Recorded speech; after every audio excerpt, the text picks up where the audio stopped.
Allegiance to the flag of the United States of America and to the republic for which it stands, one nation, indivisible, with liberty and justice for all.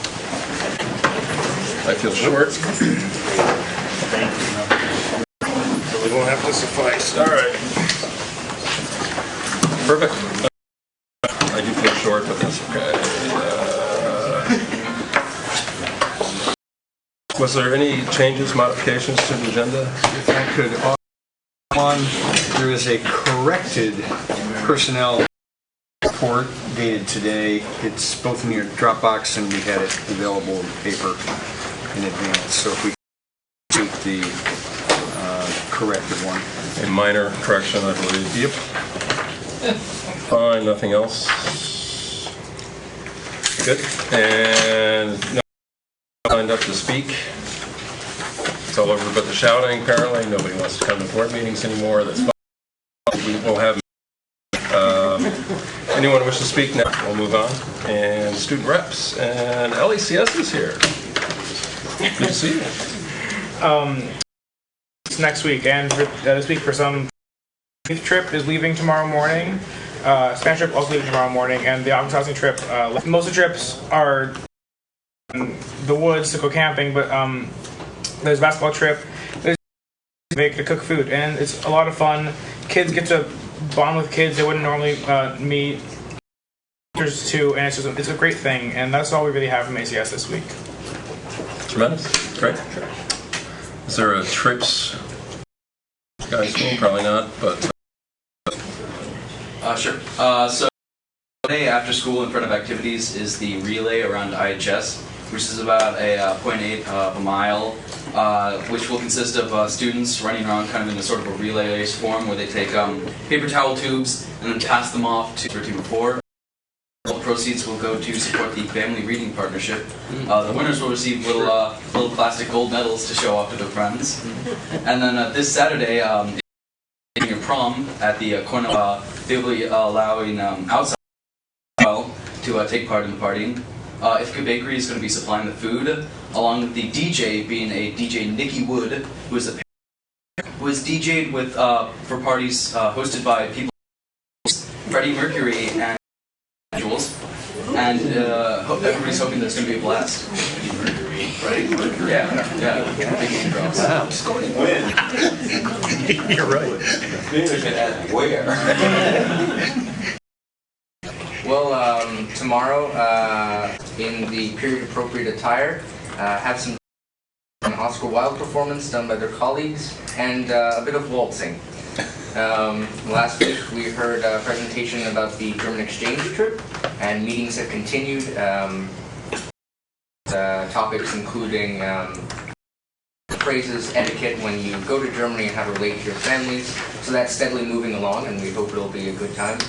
And as it gets warmer, we have AP exams and finals beginning to happen, and students are pushing strong ahead for that last section of the year to get through all of the exams and classes.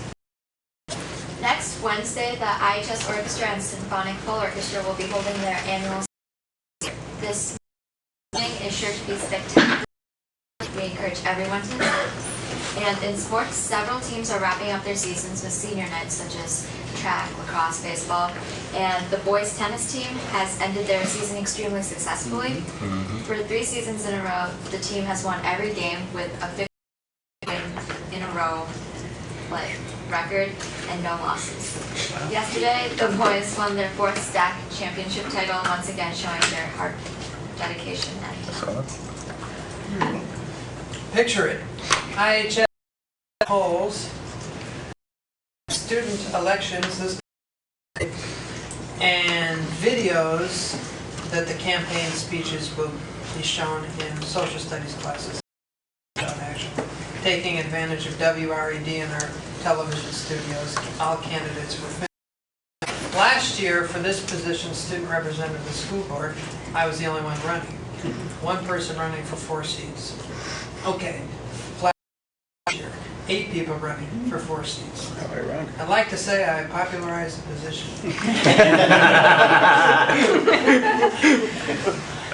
4 candidates. array of forums, including 2 happening on the same night at the high school, 1 from 5 to 6 in the library, that the candidates get educated. AP Psychology is a brand new AP this year. It already has 4 a year, very popular. And they're taking a field trip. Just in 1 year in being in existence, they asked us student council $80 field trip to Chemung County. So students who maybe want to go directly into the board. College isn't for everybody, so there were a lot of students who were interested in the construction and got all about that. And so that was important, and it happened last week. And that's all for this evening. Thanks, Ithaca High. Thanks, everyone. Board responses? Inspired 8 people. Thank you. We still have 2 books. Well, I thought we were suddenly more popular too with 8 candidates for the school board, but we'll get kind of an empty room here tonight. But I hope it's great to have 8 candidates for 4. Budget that people need to vote on, and another proposition on the buses to be money to be expended from the reserves. So we need people to get out and vote on those. And then on another topic, last week, out of the middle of nowhere, I had a phone call from Assembly who I think is pretty aware that we were under the GEA was resolved. I think that's a fair way to put it. Made it clear, I think. Yeah, I think we made it clear. Yeah. We had wanted it eliminated. Instead, the governor announced it was going to go down 10%, and we got 39%. Thanks a lot. We ended up on the short end of the stick statewide. But the Assemblywoman has arranged for a bullet grant for the school district, and will receive an extra $100,000 from her as a bullet grant. And so I'm hoping that Dr. Brown can address that a bit in his comments later. But it is nice. We are going to, hopefully next year they can get and we'll be able to talk about a different budget picture. Our budget is set, so... Our budget's set, but... So it's not going to change anything on... No, it's not going to change, but it is an additional amount of money. And Pat? I just have a quick comment. Ithaca High School regarding the combined class Victorian Tea. I have to say that as a board member and a guardian of the public morals, I'm shocked that these of our young female students to the dissolute and reprobate Oscar Wilde studying. And I hope that you will register my outrage and indignation to your teachers, who are hopefully tenured and will take it lightly. And I have just a very quick correction to the one of the documents I have here, the budget. Apparently I seconded the motion to adjourn. I was not at that meeting. I made a mistake. I thought it was the next night. Probably got me confused. Someone anyway. That's all I have to say. Noted, Pat, thank you, and Sean. I'm going to need someone to translate some of those multi-syllabic words that Dr. Wasley just used at some point in time, but we'll get there. To Adrian and to the good folks at LACS, and the LACS trips, and have taken students on bike from here to Canada and back. Very much aware of the bonding that takes place on these trips and the educational learning that takes place. So I wish you all to have a phenomenal trips week, and looking forward to the stories when you all return. Else? I think I didn't mention it, so I will. I'm always a little dubious of rankings, etc., that come out in magazines, but I was in it, so I'll maybe it's not as dubious. But Ithaca High was recognized as one of the schools in the country out of 21,000. Our U.S. News and World Report came out with their annual rankings. Ithaca High is one of the top 5 medal ranking, and I do point out that this ranking in this 500 does include magnet schools, charter schools, and across the country. So you peel out magnet schools, charter schools, certainly we're one. We have always said we at Ithaca compete against public, private, charter, anyone else for what we are able to provide, and hopefully the value that we are able to provide the local taxpayers for the public education that we provide. We, meaning the ICSC, the leadership, the staff, the teachers, the bus drivers, the custodians, really the experience that we are able to give our students, give our kids, from pre-K on up through the high school. The high school being takes all grades to have a high school earning gold medal status and being one of the top high schools in the country. So for this year anyway, I will gladly accept U.S. News and World Report opinion on what we already knew. And I do point out that it was not that long ago, really just 3 or 4 years ago, that the guy was listed as a school in need of improvement. A plan was put in place, and his team and the high school team did much to turn the high school around, and certainly the rating certainly reflects that. Again, a high school that is recognized as producing college and career-ready students, and that certainly Dr. Brown is on. And what we've always concentrated on is the excellence that is this district, that is Ithaca. Connor, we talked about that at the 140th celebration of Ithaca High School. It's nice to know after 140 years that we are still being recognized as high schools in the country. So I think move on from there, Dr. Brown. Anyone else have anything? You're good. And consent agenda. I'll move the consent as presented with the minor change that Dr. Wasley presented.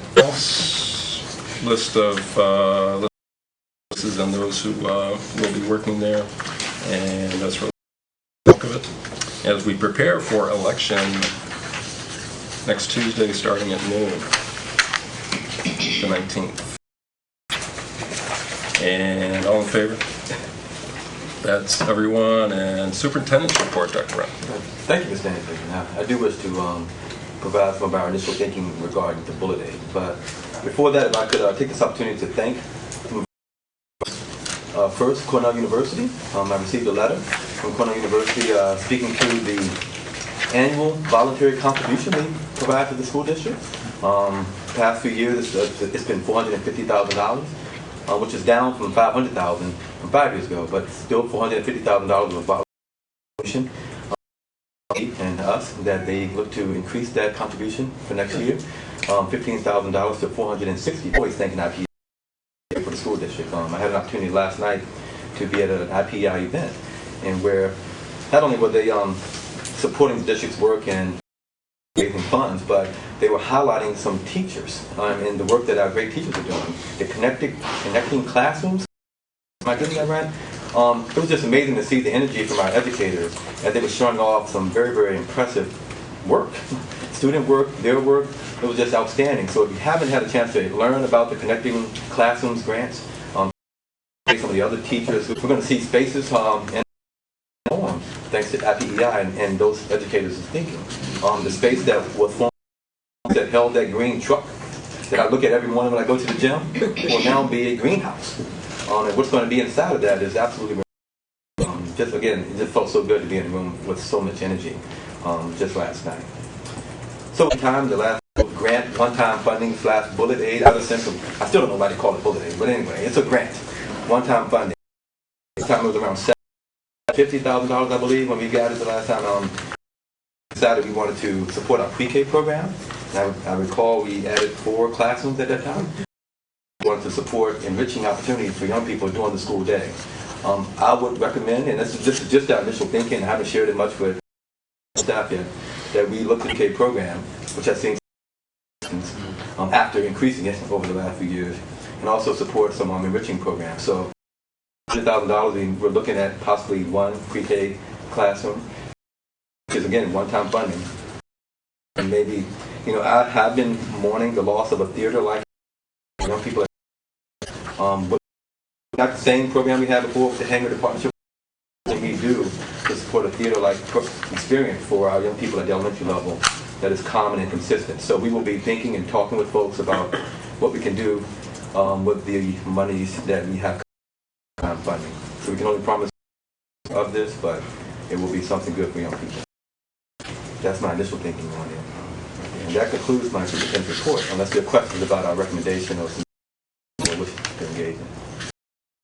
Anyone? Anything?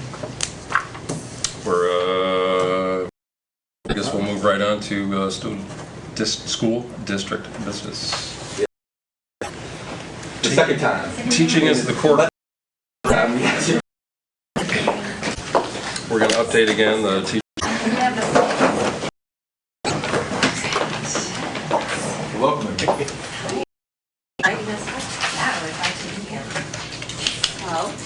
We were in October just to be aware of this opportunity that we have through a grant, a New York State Department of Ed grant that we're teaching as the core grant.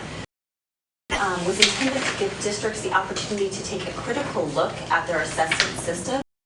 K-12, so kind of a broad view of our assessment system K-12 and how students are experiencing assessments in our schools on a daily basis. So tonight we're here to talk about our process, how we went about that review, and to share some of our conclusions and kind of the next steps that we're recommending from that review. So, through this evaluation, the goal is to really develop an action plan about where kind of the leverage points to shift assessments or what impacts what students experience on a day-to-day basis in the classroom. Right? So it's really that student focus. To start this, we engaged in a collaborative process to identify teachers to assessment review. You can see up here there was 12 teachers on the team in addition to the 3 of us as liaisons, and it was put out an open call to all ICSD educators because we really wanted diverse perspective people. From that open call, we had 2 interested educators. So we worked in collaboration with the ITA, Adam Paisecki, and what first met with the 3 of us to go through the list of interested candidates to identify the most diverse team possible as far as grade buildings experience represented, and also looking at who hasn't been involved in district recently or ever, and trying to get some of those folks at the table. And I can say it's really rich and a positive process. So after this team was put together, we met and designed a process. We wanted to go about collecting the evidence or the assessment artifacts that we were going to analyze to kind of to get our thinking about what our assessment system is. So the team identified 3 strategies for collecting assessment artifacts. We placed collection boxes in all 12 buildings and sent and placed, actually, we put a paper letter in every teacher's box asking them to examples of assessment using during 1 week in December. And in this letter, we tried to broaden the definition of assessment beyond just tests, because thinking back to assessment, any of student learning, right? So we encourage teachers to put in homework assignments, student writing samples, anything, like you're at the copy machine, throw an extra copy in. And I'm pleased to share that we a lot more than we thought we would. We were imagining a lot of empty boxes, and so that wasn't the case. And we had samples from every building from those. We also reached out to secondary learners and leaders to submit one example of either a final exam or a SLO exam that was used in their department, 3 collections to try to get this broad sampling, and from it 8 assessments that we were able to look at and analyze. And if you'll see that these assessment samples represented actually the broadest sampling was student work, so kind of those more formative assessments that just happen on a day-to-day basis. Can you guys turn the lights down though? It's hard to see certain words. Thank you. So, fabulous assessment team got together with those 98 assessments, broad definition of assessment, and we looked at all of them through 7 different lenses or entry points of high quality. The first was alignment and validity. And there we're really talking about the degree to aligns to the standards. Measures what instruction. We looked at 3 different big areas at addressing the needs of diverse learners, instructional decisions then that were made as a result of that assessment, feedback to students. So impact on the instruction had that 3-pronged approach. Diversified and balanced. Diversified, how balanced were these assessments? So we looked at assessment and process, and also assessments that attended to multiple types within. So we were looking at that.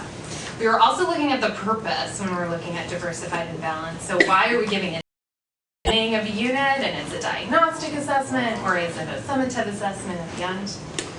And differentiation. To what degree were the assessments differentiating for students as far as how he or she would access the information, and then how he or she would then demonstrate his or her learning? Authenticity. This really allowed us to dive deep into the degree to which students were engaged in problems, things that are and impacted perhaps even the world outside of their classroom walls. Thinking demands and rigor. That one's pretty self-explanatory. Things, looking at assessments through the lens of how were things required to read, or were they all the way up to requiring them to synthesize or analyze information. And then reliability looks at consistent scoring and ensuring that folks are scoring, that it's free. And then quantity. It's interesting because we really think of quantity, right, in terms of numbers, the numbers of assessments that students are being given. And yet, through that, we're looking at through not only number, but also how inextricably tied to a given assessment was. Quantity doesn't just have to do with the number of assessments, but it has to do with how tied it is to what kids are learning. So those are those big areas.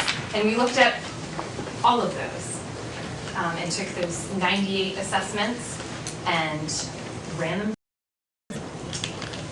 And so with each lenses, we saw that new questions came up. So we had conclusions, but more than that, we have new questions which are leading to new directions for where we need to work in the district.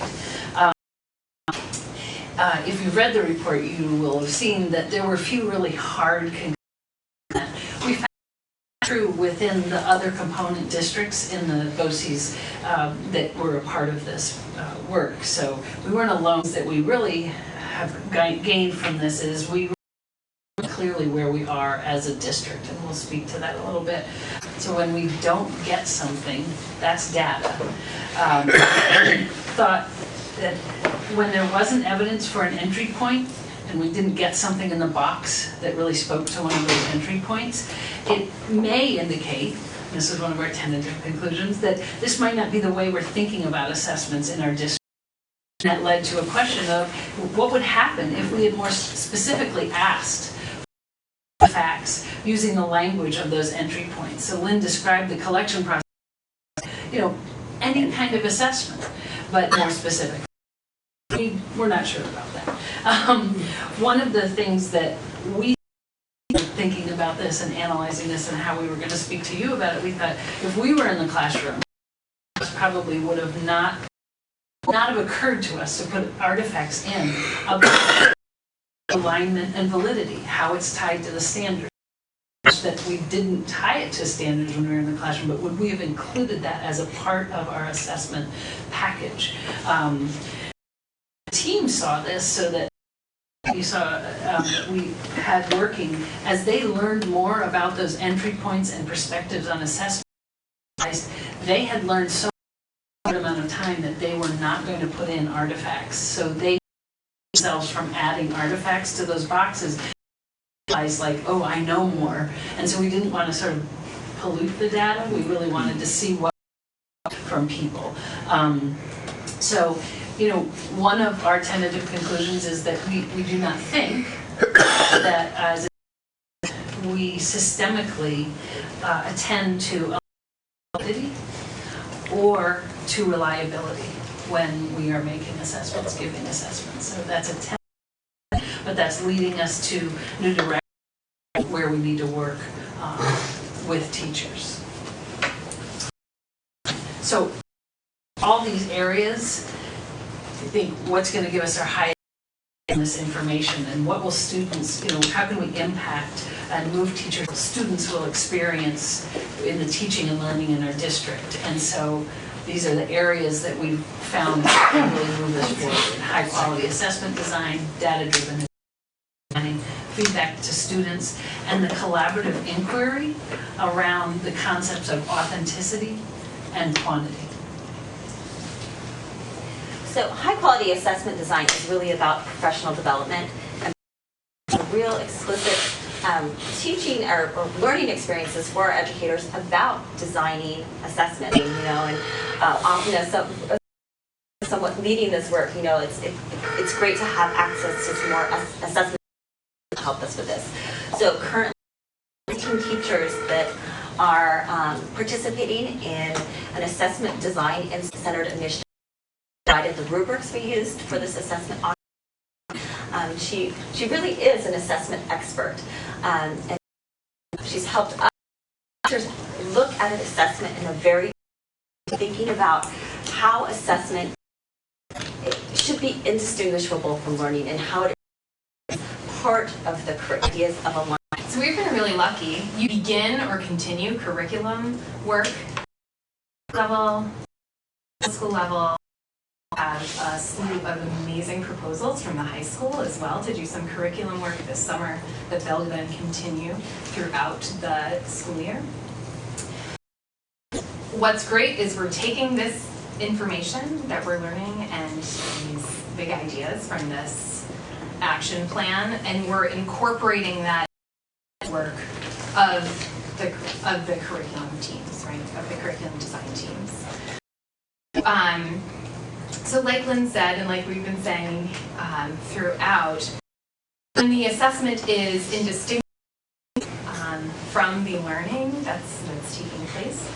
So some of you say students, teachers would design curriculum so that it begins with a big question or a big essential question that students may be grappling with and writing about and reflecting on, and then students may then begin to engage with some research and get some and learn a little bit more about that question or that big idea.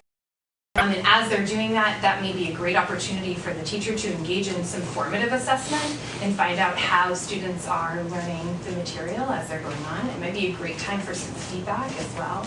And at the end of the unit assessment, where students are something or demonstrating in some way their knowledge, perhaps even for an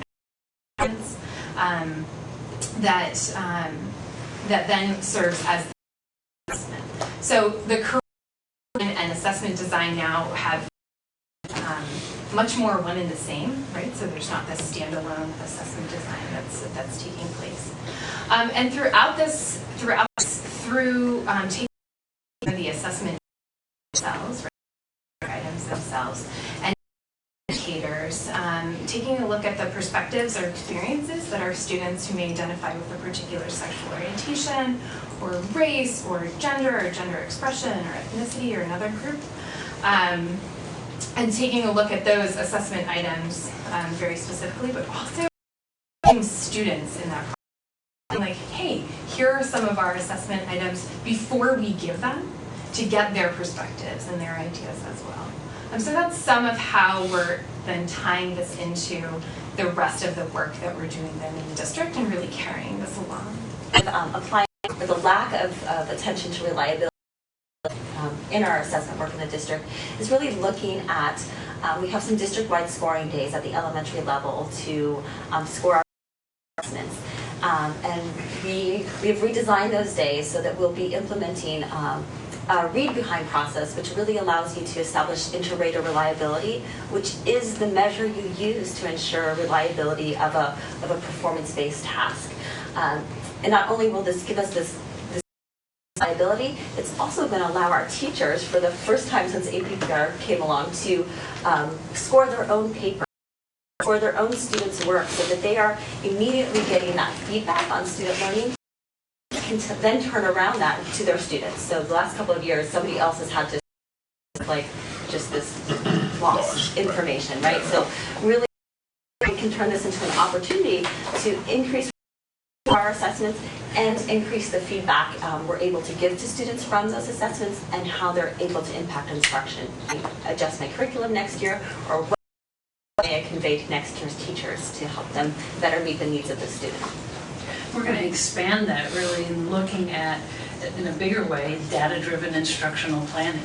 And part of this is examining our existing systems of support within the district. How do we approach RTI, response to intervention? How are we using data? So if we have more reliable data and we're training teachers to use reliable data, then we're hoping that that is going to make our interventions more effective and efficient that we're working with. And then also, how do we give feedback to students, and how can we make that effective so that students will hear what they need to work on and are more empowered to think of themselves as leaders of their learning. One of our biggest ahas from this work was that rubrics are really for students, and so that the rubrics we're creating need to be to use, and it really empowers them to self-assess. And that's, we're really trying to look at the data we have and how teachers use it, how we give that data to students, and how students use data to empower themselves to learn what they need to learn. One of the big questions, either after reading this or before reading this, you were wondering about as board members and as the community was, do we in the school district give too many assessments right now? It is complicated, of course. Right. And so, if we think about assessment at the aspirational level, or where we're headed, where assessment is truly part of indistinguishable from the learning process, then you really can't have too much assessment.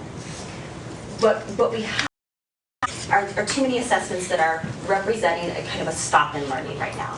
So the process is about improving the quality of our assessments rather than worrying about the number of assessments that we're giving. Comments? Just to piggyback off what you just said, are our current effective? Well, that depends. Yeah. Yeah. Well, it wasn't, didn't I see some of the consistency across the district? Obviously is uneven, correct? I mean, I was trying to, I didn't review the report again last night, but That's okay. That's okay. it's probably part of my assessment for today is I didn't Reread it. I did read it, But is a great term to use, right? So think about those 7 areas, and across the board are every single one of ours on those 7 areas totally. Do they reach that aspirational check plus or 4 level? The answer is no, not all of them do. I will be honest with you, they do not all of them. And yet some of them are able to attend to some of those areas much better than others. Right now, we really picked those big areas around differentiation, reliability and validity to focus on, but also and quantity that you've heard us talk a lot about. And some of those big impact on instruction pieces, feedback with students and how folks use that. So there are a lot of assessments that folks are giving and a lot of the student work that we received that provides evidence that we're doing a lot of really good things, like amazing things that people are doing. Some of the stuff that we saw, we kept on going, oh my gosh, wow, this is, I can't believe they did this. This is so fabulous. And yet, we definitely have room to grow in those particular areas. And I think one of the places that is going to make our assessments more effective are tied to families, is how we reach out to families. One of the things that, as a team, we decided that we really needed was this idea of really understanding the differences among and the purposes for state assessments, local, and the classroom assessments that we give every day. So one of the things that the team decided that we wanted to focus on next year, is around educating families and engaging them in these conversations around types of assessments. And how we can support students, how we can support parents in supporting their students, but more importantly, how they can be in their students' learning so that they're understanding why we're doing the kinds of things we're doing with students so that they can support them. Just expanding the conversations around kind of authenticity, for example, to get at the aspirational level on the authenticity rubric, an assessment it requires that the assessment has opportunities for students to collaborate and help not only our educators but families kind of redefine what assessment is, how these kind of different tasks can still allow us to measure learning in really effective and valid ways, right? And part of that conversation is thinking see students after they leave ICSD and what are the types of experiences, what are the type of that are going to allow them to be prepared, right, to participate in that world where we want them to be when they leave us. Aldergo. Of the 98, the diversity, you guys talked about the importance of having assessments that appeal or reflect kids along. You mentioned all of the different categories. What do they look like? What was that breakdown? Were they homogenous? Was there actual diversity in the assessments themselves? So it wasn't one of the 7 lenses, 7 entry points. So we don't have hard data as far as that. Well, so we talked about diversified assessments in a different way. So the rubrics that we were using for diversification were the types of assessments, and so were they diversified in that way, by purpose, and got it. Not letting out for looking for bias, possible bias. And that's the question. No, it's what we're moving forward with, knowing that we need to do that. So as far as assessment design moving forward, that's something we are now much more. Because after the audit, we started this Assessment Design Institute with Jen Borgiola. And that she's been working with us about that. Like, how do you account for possible bias? And one of those getting feedback from students before you make the. There's a PE teacher at DeWitt, Justin Carr, who's a part of this Assessment Design Institute, and we learned about this. We were all down at the space at Green Star, and we learned about this idea that talk to kids about your assessment before you give. Kind of revolutionary to us. And Justin's like, I'm going to go on the bus to New York City, I think that's where he was going. I'm going to show them this assessment and I'm going to ask them what they think of it. So I'm going to try and ask different kids that I wouldn't necessarily always or ever ask about my assessment to see what they think. Does it represent a way that they can access the curriculum? Is it offensive to them? Is it inclusive for them? So it wasn't a part of the audit, but it's a part of our design. One other question for me. So you consider this, even though it seems student-centric, would you say you consider this part of professional development for themselves? Absolutely. Absolutely. About designing assessments that is a educator learning piece.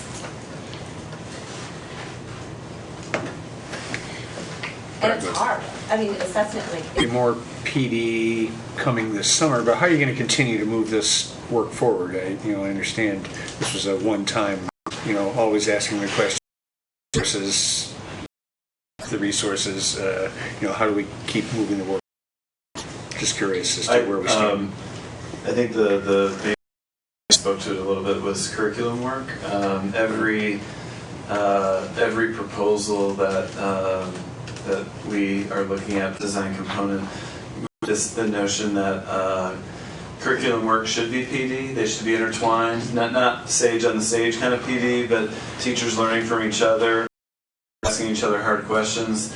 Curriculum work should always have that assessment piece. I think this experience that you all went through is all of the work, and they talked, expanded quite a bit. We will in that, and so then it's not just summer. We pull curriculum to keep that momentum going. I think one other thing, and this is kind of unrelated, but I think it's worth knowing in this very political era that APPR, our teacher system was mentioned. The current model that we're under, and I have experts, me, so jump in when I make a mistake. But 60% of a teacher's observations. Our current model. 20% is a state test if they teach grades 3 through 8.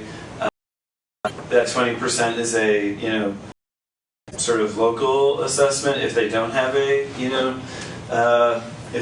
statewide test, and then the other is a for sure local assessment.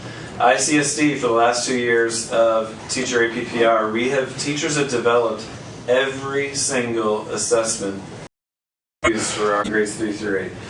That's something probably somewhat on the unusual side. A lot of districts just sort of went to the off-the-shelf, like they just went out and purchased some assessments to implement. In the new model that's being proposed, we don't have or it's not proposed, it's passed, but we don't have the regs for it yet. Those are probably coming sometime in June.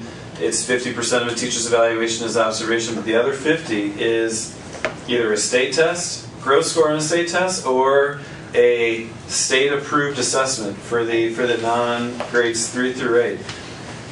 It's probably, we don't know exactly what this is going to look like, but us putting our assessments through the process I have a feeling they're going to be pushing us towards some more sort of off-the-shelf kind of assessments. It's something that's worth knowing, as we sort of go deeper into APPR. I'm not gloom and doom about it. We're doing really great work regardless of APPR, but it is this thing that we're going to have to deal with and figure out. And, when we talk about families, and we're going to need to really work on that aspect of it too. I guess, to build on our, as we in the Assessment Design Institute, new regs from COMA were coming out, and it was interesting. We first went into that thinking that we were going to redesign the local assessment at the middle school level. That to be used for APPR.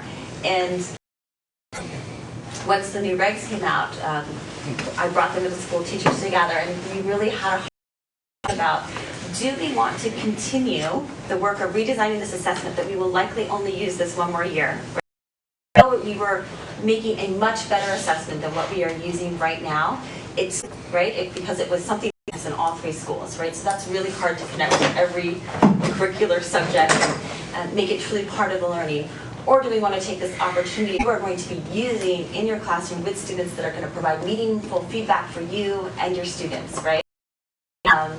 And not only did the teacher overwhelmingly wanted to shift that focus to something that really was going to have impact for students they thought immediately in themselves, but they continue to come to those days. It's really hard to be out of your classrooms, and I thought that really spoke to teachers' desire to really learn and expand around assessment and improve the types of assessments they were giving for students. And I do think, although I do not want us to have to use another state-provided assessment, that it frees us up a little bit to be more experimental, I guess, in our assessments here and really try to make them be rather than trying to make them work for the system, right? So although performance assessment at the elementary level is a really good start, we see lots of ways that it can be embedded in the curriculum if we don't have to use it for APPR, perhaps. So, interesting, perhaps opportunity. Good. That's, I mean, that's important. That's important to say in front of cameras, that all of this good work, because this, I've been saying, parents and families who understand this have been advocating to go away from the state test, almost because of the same exact thing that you just said. They don't feel they're representative. They don't clearly, if they're interested, we get the scores in some reasonable amount of time, right? That we could get to use. I hope you just said that's a powerful statement. All we may lose that based upon these new regs, then we have to be courageous and somewhat subversive as educators to make sure we see local quality assessment. It's not in the mind of all the parents we communicate with, I'll tell you that much. It speaks to the teacher to authentic assessment, that all teachers, it was literally the Wednesday before the Friday full work day that they were going to come out of their class, they're going to write lesson plans for, and said, hey, guess what? This is not something that is going to be used for APPR, because they've really been committed, like, okay, this is our evaluation, we want to make it better. And then it's like, okay, that's sort of like off the table. And we had some fears that they were all going to be like, I'm not going to come out of my class. I saw the strength of this work, of how we can make this a test for kids, but to see how students are learning and the ways to engage students in their own learning. And they all came that Friday. They brought colleagues. Yeah, and they brought more people. They were like even more excited, like, great, we don't have to deal with that. You know, and it's something else we do have to deal with, but at this moment, with this really strong work that we've done, that not only have the three of us learned a lot about making assessments, we have teachers that are already excited about it. So that was, to me, was one of the most exciting parts of this work, was when the regs changed, they still showed up. Yeah. Question? Sure. Can I ask it of Adam? A sense of how are you guys, not just locally but at the state, communicating your disdain for what we're talking about? If these regs come out by June 30th, diminish our capacity to do this. I'm sure that's part of the statewide conversation. I'm really curious about what you guys are saying to the state about that. So Thursday, there was that summit, and there were many people who presented. Teachers were part of that. Teachers unions, leaders spoke. I have yet to see anything in my inbox about a recap of that summit. As I'm not sure what state ed is to put out the final kind of plan. So are they going to stick to the November 15th deadline, which would at least allow for entering the school year with the understanding and allow all next school year to get this in place? I was at a presentation a few weeks ago, and that wasn't mentioned was there is this second all optional test and that you can do, which would be part of the growth measure.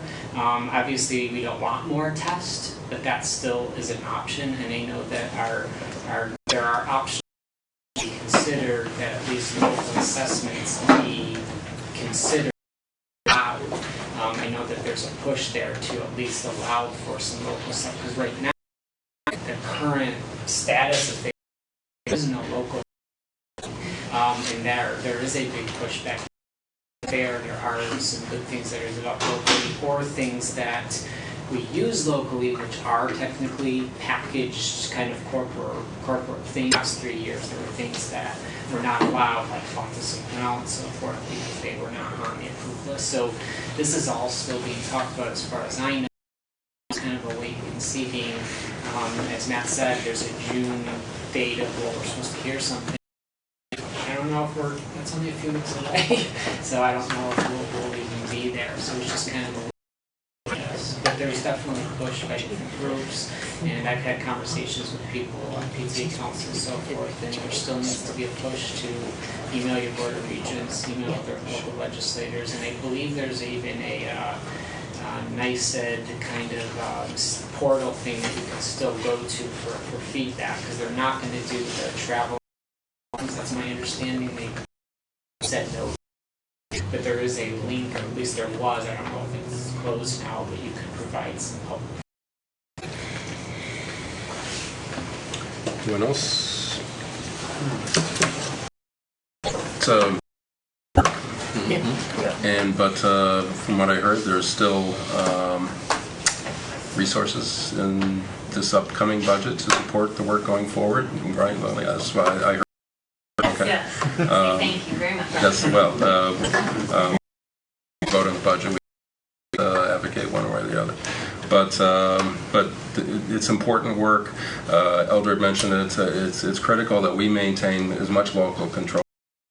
When we have our state leaders talk about meaningless tests and with standardized testing and the word meaningless is used with them, it's critical that we have meaningful, useful assessments at the local level. For all that we need, and we applaud the work and look forward to what comes next, I guess, right? Thanks. Thank you.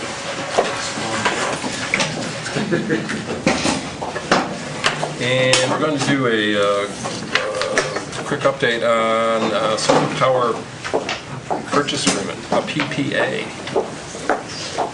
It's not quite a seeker, Sean, but it's a PPA. So I'll speak this briefly. At the Facilities Committee over the past couple months, we've been having some conversations about installing some solar power up at the Danby site, and put out an RFP for a couple of vendors to see what that would look like. There are a couple of incentive programs currently being run by the state that, in essence, that we'd be able to build the at basically no cost to us, with an ability to buy energy at a discounted rate. So we wouldn't be, and if we generate additional credit, if I'm not mistaken, that there's a possibility that additional energy credit coming back to the district as well. So a slight chance that it could be a revenue generator. The savings would be in the buying the energy at a discounted rate. We've used 3 schools, if I'm not mistaken, for our calculations. The high school, and the 2 middle schools. And the 2 middle schools at our district. Talking anywhere of a solar field between 12 to 14 acres of land. From some perspectives, but small on other scales. And so the conversation at the Facilities Committee meeting was, of the 3 responses we got from vendors, 1 vendor has been selected, or suggested, Alan Johnson, who is the energy specialist for BOCES through. He's been helping to not only write the RFPs, but to vet some of the folks, and would like some permission to begin some of the legal wrangling to put together an MOU, a memorandum. We still would have all kinds of time to stop, have our lawyers begin to negotiate what this would look like, put it on the path before we have an official resolution and votes to sign off. In the Dropbox, you can find all the responses that we had, the vendors, including 1 vendor who stated why they couldn't respond to the RFP, and a quick 2-page update from Alwyn about both the financing and what this would look like. I'm sure I left some things out, Brad. Well, I guess, my question, I'm sorry, yesterday I had a conflict, but he doesn't say which one he proposes. He does. My apologies for that. It is RER, if I'm not mistaken. Okay. So what I don't see, when you've done an RFP like this, is just a simple chart. Criteria you wanted to measure them on, and how did each of the 3 responders measure on those, and I'd ask to see that to be a little more objective than just Elwin thinks this is the better proposal. Yeah, and we did have some of that conversation yesterday at the meeting as well, asking for some of those criteria. It was both location, folks that they have worked with before, folks that they felt came in a number that they could actually guarantee as opposed to putting in for a bid. Right, it wasn't in written form, but there was some dialogue about some of what that criteria was. I'd like to see a chart. We can push that forward. The responses are all over the place on different topics. They're over 100 pages. I'd like to reduce these to a single-page chart or two-page chart with the criteria that he finds most important and how they stack up on him, and particularly given that he didn't choose the one at the lowest energy rate. I'd be curious as to know why. One question was that they've had other talked about. We are not bound by the bid process here, right? I'm saying it to other folks, right? So it's not bound by the bid process. There are some selection that we are somewhat time bound by some of these constraints. If I'm not mistaken, that we would need to have some things in by June 1st of this month to make the next step forward, but doesn't mean we couldn't put this on the agenda for the next meeting, which would be, either the special election meeting or the one after, if we're really time bound, or hold another meeting. What I will tell you, with the facilities meeting, we did not think it was appropriate for the facilities committee to decide for the board whether to move forward on this, right? That should not be a committee decision. That's a board decision if we're going to be putting large solar fields on one of our properties. So that's partly why it's here. We can see from space. That's right. And the other question came up to have a conversation with the folks in Danby as well, to be neighborly and talk about what our plans are and what we're trying. We can have Alan do that and put them to the Dropbox if there's other questions that board members have. Because we could put it on next Wednesday's agenda. Yeah, we could. Yep. Right, and this was just an update, and this is not an action item, but really needed to bring folks up to speed because things are starting to get some momentum. What's his deadline? I mean, we've got June 1st, I think, is the next deadline that we would have. So we really do need to put it on next week's agenda. agenda. We'd have to indicate if we're going to move forward with one of these folks. And this is part of some of the incentives, right? Otherwise, we miss some of the rebates that come back to us. How many proposals? 3, and they're significant. There were 12, a 17-page RFP. I looked. I thought somebody had sort of backed out or something. But there's 3. There's four that responded. 3 are official proposals. 1 wrote to say why they would not be submitting a proposal. Out of 12 that were. And as I read it, our fit their model. I mean, just to. Yeah. 11 were originally selected, and for a variety of reasons, folks who've done this before. Their track record, etc. A 12th was also then extended, an invitation to submit. Basic questions. You guys go ahead, Eldred, and then come. Zoom out to an era perspective. I think when most people hear,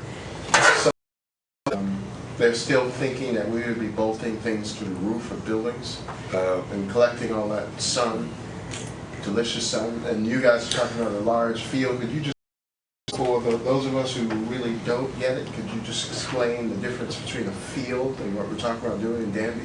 The concept's a net metering concept. Instead of putting it on the roof, which wouldn't be large enough, we're going to put it in the field in Danby, but it'll be net metered against the 3 meters, the Boynton DeWitt and the high school, so as if they were on the roof. The law allows for that. So it's as if they were at those 3 sites. Instead, they're at a single site and net metered against the electric usage here. So it would just be interconnected to the grid out at Danby. As the sun shone, it would flow electricity into the grid. Right. It would run the meter backwards, would run the meter there, and that would be netted against the positive flow at the high school and the 2 middle schools. And do we get credit rebates for? One wants to be done by June 1 is because I think the ability to get credit for more than your electric usage may be one of the items that's potentially going away. Yes, I'm forgetting what the exact phrase I'm trying to look at. I can't remember what the terminology is for that. Right, that was in the RFP, that's why. That is the idea, above and beyond the ability to access funds to actually put these panels in. And remember, that's the other thing. We're looking to someone else, Eldred, to put up the money to put it up, put this in place. We're not going to the taxpayers for anything here. They receive credits. Our objective here is to just reduce the electric cost. And how do they get with a renewable source? Why do they do this? The For credits. For the credits. There's federal credits. The state company gets the credits. involved. We don't get credit. They get credits. Yeah, we're not a taxpayer, so it doesn't help us. They get credits, big enough to pay. They're pretty big. They must be enormous. Without the incentives, there's I think not the a lot federal of. credit's 30%. Without Right the off tax the top. incentives, there's not a lot of meat in the projects for companies to take them on. But Connor, go ahead. How cost effective might this project be? In other words, what's the purpose behind this? For us, it would be extremely cost effective, and if you think about that, we would be paying for the installation, and we would be able to get energy at a cheaper rate. So not only would it be a renewable source, it'd cost us less money, and we'd be using someone else's money to put up the hardware.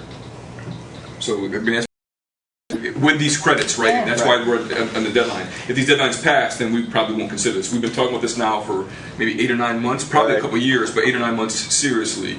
So this is not, while we're just giving an update now, this has been in some discussion for a while. To Eldred's point, well, why not just put a few solar panels on every roof that we have? Well, there's magnitude. It just It's not cost effective. Plus, new roof into it, new roof at Boynton. Great. Just what I want to do is we've also tried put some holes in the roof and try to seal it up. We've had enough trouble with roofs. And frankly, structurally, there's a fair amount of weight there. Is this building engineered X amount of weight up above it? So it's a combination.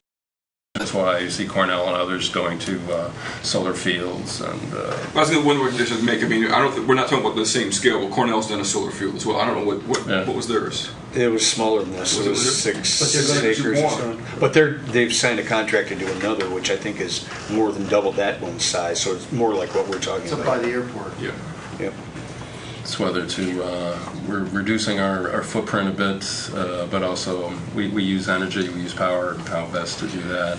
If we can do it slightly cheaper, that just helps our cost basis of running this. And there may be some other energy options coming down for us soon that we'll be keeping folks aware of, that we're still waiting to hear for some other possibilities of even being, what was it called, a micro power cell or a power plant, but we'll yet to be determined at this point. We're not quite at the point of cows and methane. I mean, we're ready to go ahead and start a dairy farm. We can do the whole water waste is what they're actually talking about. So that's closed circuit. Just doesn't work very well. I mean, it just doesn't. We're not talking about a local company. We're talking about large scale. Because they're going to be able to guarantee this for 20 years. I mean, that's the right. The financing is between 15 and 20 years, right? Or the life of the commitment is.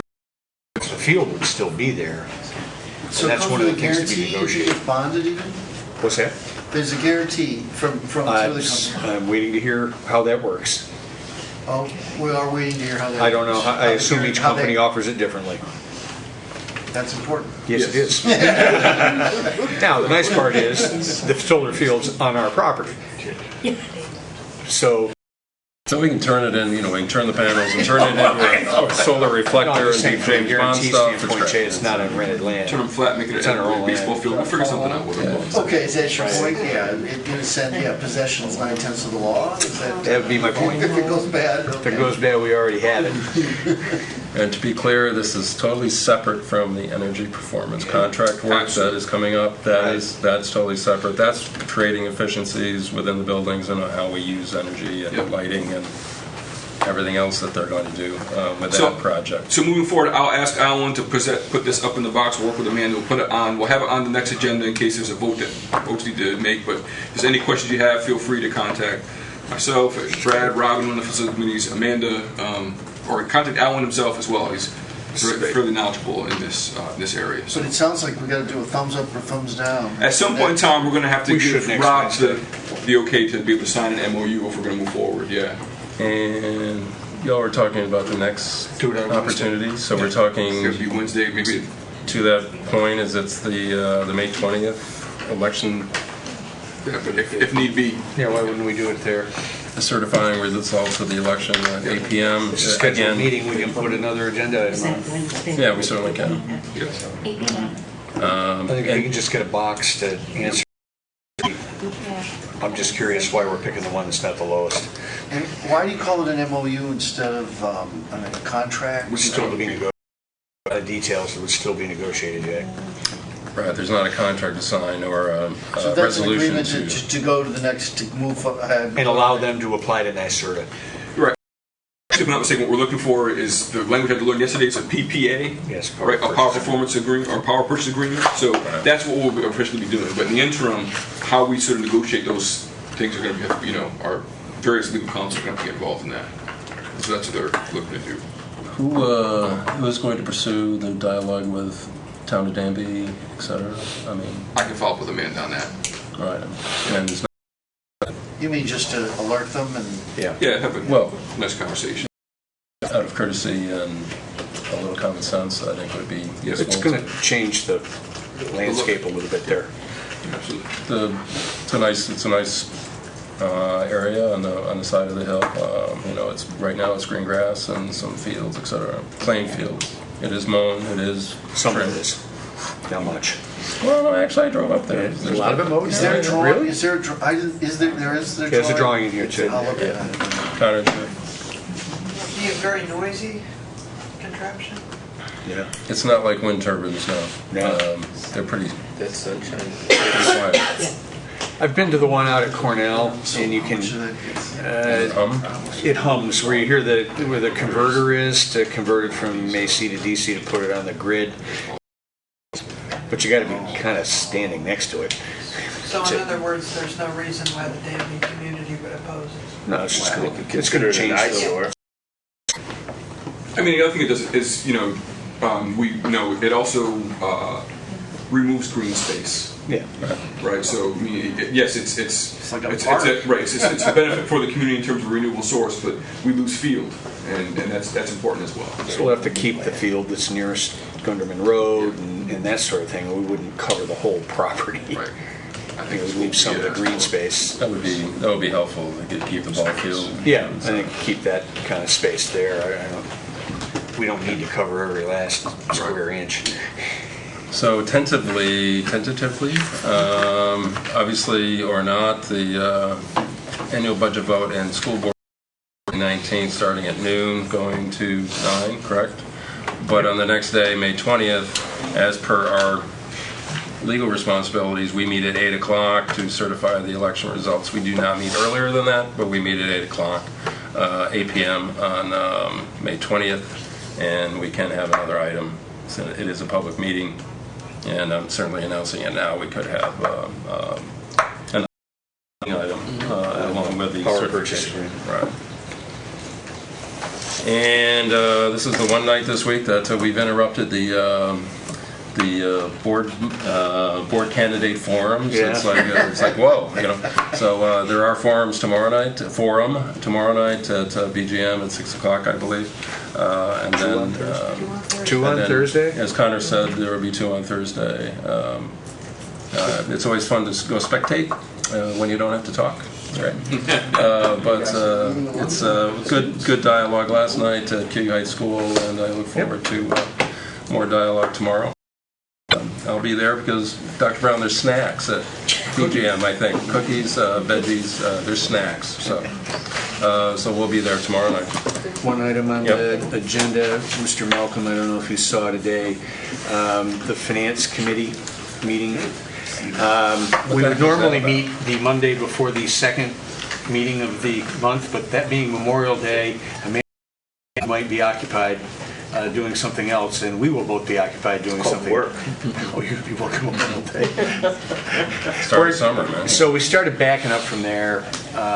Could you do a telephone conference on the 18th at 11 in the morning? Definitely do a telephone. Okay. So we're going to move that to 11 o'clock on the 18th. I saw that. 11 a.m. for the next finance meeting. Yeah, 11 a.m. here. Everyone's going to do Here, but you can conference in. If you want to wander in, you can. Amanda has a link for it. In fact, I could forward it if you'd like. I'll probably be here. Be here. Okay. We'll do it at 11, just for this one time, but it's Okay, gotcha. Memorial Day got in the way. Which is, when is Memorial Day? The next week? Yeah, the next week. And It's the 25th. I had a conflict on the 18th. Amanda had a conflict on the 18th. Okay. Because neither of us had thought ahead enough, and I have Memorial Day scheduled for the Finance Committee. I can never figure out. We have what policy Memorial committee in the Ithaca Festival Parade, so I don't know. Did what you? this works. Oh, So gee. we have changed our policy committee meeting to ensure we all have a good I time. don't know. We see a lot of changes in the policy committee schedule. I don't know when they meet, but you all do. That's the problem. More often than not. Anything else? I've heard the Bulls are playing somebody. So there's things going. Dr. Brown, anything else? Anytime. All right. So seconded by everybody. We'll see folks the next couple of nights, and we're adjourned.